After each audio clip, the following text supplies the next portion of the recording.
He's accused of lavish spending, forming a secret corporation, and funneling Republican Party money into his own account. Former Florida GOP Chairman Jim Greer is now awaiting trial, and he has maintained his silence until now. Tonight, he opens up to investigator Mike Deason with a story you'll see only on 10 News. They could have put Charlie Crist in prison. They would have done it. It's going to play out like a Shakespearean tragedy where everybody dies. I actually, in the last election, in the governor's election, I was crying in the voting booth. The case itself, the motivation behind it is political corruption. These people are talking about a series of events that involves or touches Senator Marco Rubio, former Governor Charlie Crist, former Senator George Lemieux, former Attorney General Bill McCollum, President of the Florida Senate Mike Hiradopoulos, Speaker of the House Dean Cannon, and State Senator John Thrasher, who at one time was the head of the Republican Party of Florida, which insiders call the RPOF. They just destroyed my life for no reason.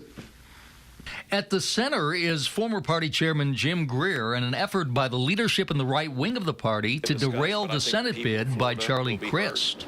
They never supported the governor, looked for any opportunity to turn on the governor, and ultimately I was, as many people have said, the last man standing between the governor and the party. The erosion of the governor's popularity was great news for the right wing because it wanted Marco Rubio to be the Senate candidate. But with Greer as chairman, the money would flow to the governor. People would tell me frequently that I was going to be needed to go out in a body bag, and I was the last person between the party infrastructure attacking the governor, because as chairman, ultimately I had to sign off on everything the party did. As Rubio was picking up steam and support from those in control of the party, Greer says he got a visit from Senate President Mike Hiradopoulos and Speaker of the Florida House Dean Cannon. Told me that the governor had lost the support of the party, had lost their support, and I was his hand-picked chairman, so I needed to leave. And he was not happy about that. No, the governor was very clear. He said that this was a battle that they had wanted to have with him for many years, which I assume meant the ultra-conservatives of the party. But Greer says he realized he had to resign or he'd be voted out when the party was having its January 2010 meeting. I remember one conversation where they told me that they would say or do anything they had to get me to resign. And I remember my response was something about the truth, and the comment back was, "The truth be damned." So they were very clear with me that if I didn't resign, my life was going to be a living hell. But at the same time that Greer says he was being pressured by the right wing of the party to resign, and he was coming to an agreement, the state Republican Party was under intense scrutiny and pressure from the amount of money it was spending and putting on American Express charge cards. And Greer, who was part of that spending, says he was concerned that he would be blamed for it all. So he went to his attorney, Damon Chase, and asked somehow to be protected. If you spend $5,000 on a skybox to wine and dine a potential contributor, that sounds like a lot of money. It sounds like it's extravagant. But when 2 days later, when that contributor gives you $25,000, that's a good return on investment. So he was spending a lot of money, but he was bringing a lot of money in. Greer wasn't the only one racking up big charges on the Republican Party credit cards, from Speaker Dean Cannon buying suits, having $2,000 steak dinners, to Marco Rubio charging more than $4,000 of flooring at his home on GOP credit cards. There are some things Rubio can afford to buy, but for everything else, there's the Republican Party credit card.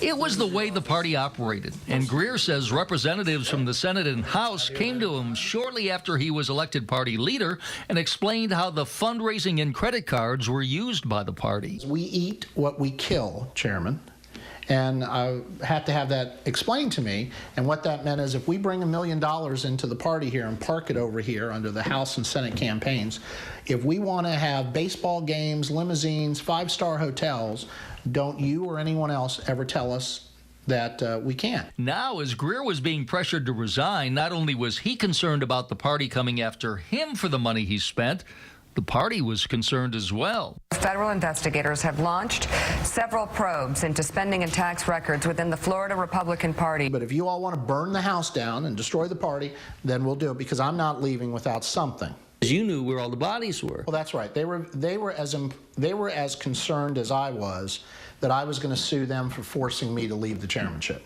And they came up with a deal to protect Greer and the party. But when word leaked out, the leaders denied the deal existed and decided they had to destroy Greer. Mike Deason, 10 News. And we will tell you how that unfolded in Part 2 tomorrow night. Meanwhile, the party leaders are only talking in depositions being taken in Greer's case. Some say accusations of money, greed, and political backstabbing appear to have been commonplace in the Florida Republican Party effort to oust former chairman Jim Greer and undermine former Governor Charlie Crist's Senate bid. Now, Greer, who ended up in jail, has never spoken about the inner workings of the Republican Party until he talked with 10 News investigator Mike Deason. Hey, buddy, how you doing? All right, how are you? Former Republican Party Chairman Jim Greer, who fell from the heights of power, wasn't talking the day he was arrested in June of 2010, and even now it's hard for him to talk about it. Here we are a year later. What has this done to your life? Well,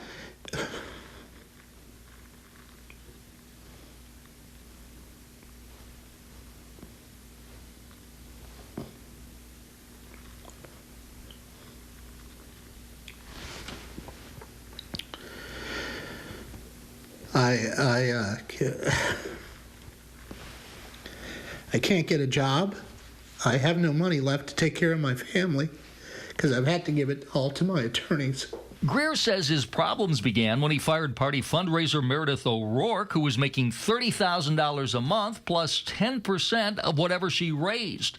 Greer says he underestimated her ties to the conservative wing of the party and influential lobbyists. One lobbyist told me that he was going to cut my head off, put it in a plastic bag, and throw my body in a ditch. Because of O'Rourke's ties to power brokers, Greer was having a rough time finding someone to replace her. That's when he created a company called Victory Strategies, which got the same 10% commission O'Rourke was getting, but not the $30,000 a month salary. Greer says U.S. Senator George Lemieux suggested it, and he ran the idea past the governor. His attorney said over the weekend that you knew about the plan, that you were aware of it, and even suggested it. What do you have to say about that? It's just wrong. You know, it's sad when people in a desperate situation say desperate things. But Greer's wife, Lisa, says it was Governor Charlie Crist who was saying desperate things. When it came right down to it, he sacrificed my husband on the altar of his own ambition and protecting his career. As the conservative wing of the Florida Republican Party was trying to undo Charlie Crist's career and his Senate bid, it had to get rid of Greer, but he wouldn't leave without a hold harmless agreement, which the party drew up. They would pay me my salary for a year. They would pay my benefits. That all expenditures under my chairmanship, American Express payments, fundraising payments, consulting agreements, victory strategies by name were all approved, ratified, and appropriate.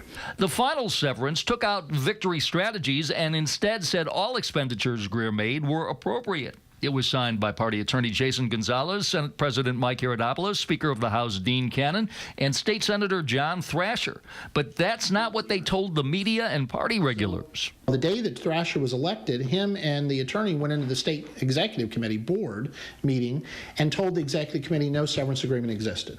I was at that meeting. I was sitting there. I was, my jaw dropped. Jim Stelling was the treasurer of the Republican Party of Florida. I know there's an agreement. I've actually seen it, and there they were denying it.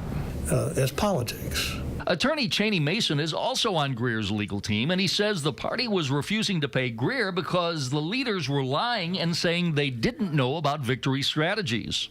That if you tell a lie at least 3 times, it becomes the truth. Because the party wouldn't pay Greer, his attorney says the leadership had to destroy him, and they prevailed on Attorney General Bill McCollum to impanel a statewide grand jury. He's been charged with organized scheme to defraud. They never showed the grand jury the severance agreement where the treasurer, the vice treasurer, the CFO, all of these people said that all of these funds were necessary, proper, and ratified by the party. And then in an unprecedented move, agents of the Florida Department of Law Enforcement, which was under control of former Attorney General Bill McCollum, went to the Chief Justice of the Florida Supreme Court to get a warrant signed to search Greer's home and arrest him. There were at least 12 agents that came in, hands on their guns. They asked if I was at the front door, pushed their way into the house, came into the bedroom, told me I was under arrest for multiple counts. And now Greer, who once had one of the most powerful jobs in Florida politics, is awaiting trial. So it's pretty much destroyed my life and my family's life. There's a lot at stake with a U.S. Senate seat or a governor's race. And there is nothing that people will, there's no limitation on what some people will do to get to those offices. And Greer says there's no limitation to what he will do to clear his name and expose those who he believes sacrificed him for their own means. Mike Deason, 10 News. The Republican Party says it had nothing to do with Greer being indicted. The elected officials declined to comment on Greer's allegations, but they are talking under oath as Greer's attorneys are conducting depositions. Now, while the case is scheduled for trial later this year, one of Greer's attorneys says that he's confident the charges will be dropped.